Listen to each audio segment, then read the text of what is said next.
How's it going, Gorilla Nation? And welcome back for this week's edition of the Gorilla 2-Minute Drill.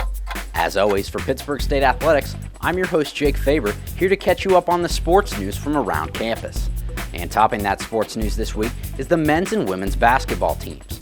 With their preseason camps already underway, the Gorillas have began preparing for their 2012 exhibition schedules, which will feature both teams, the men and the women, facing off against Division I opponents.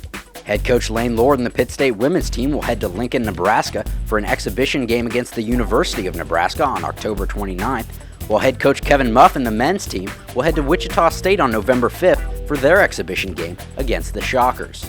And in other news, the Pitt State men's and women's cross-country teams competed at the annual MIAA Championships this past weekend in Maryville, Missouri. The Gorilla women's team came up just short of defending their conference title from a year ago, placing third, while the men's team garnered a 7th place finish.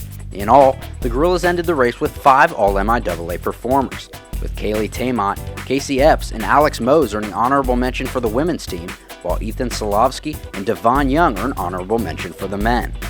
And as usual, we'll have to recap the action from Gorilla football this weekend, where the team dropped their second straight game in 2 weeks, this time to the Missouri Western Griffins, in a 63-14 loss on the Gorillas' homecoming game. The game was played in front of a stadium record crowd of nearly 12,000 fans, with the Gorillas' 2 scores coming on an early touchdown pass from Anthony Abinoa to John Brown in the first quarter, and a late rushing score added by Trez Tillman in the fourth.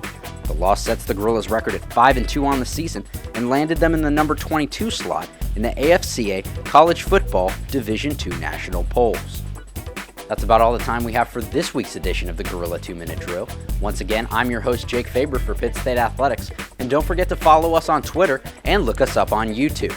And if you're still hungry for more Gorilla Athletics videos, don't forget to join Gorilla Access. We'll see you next time.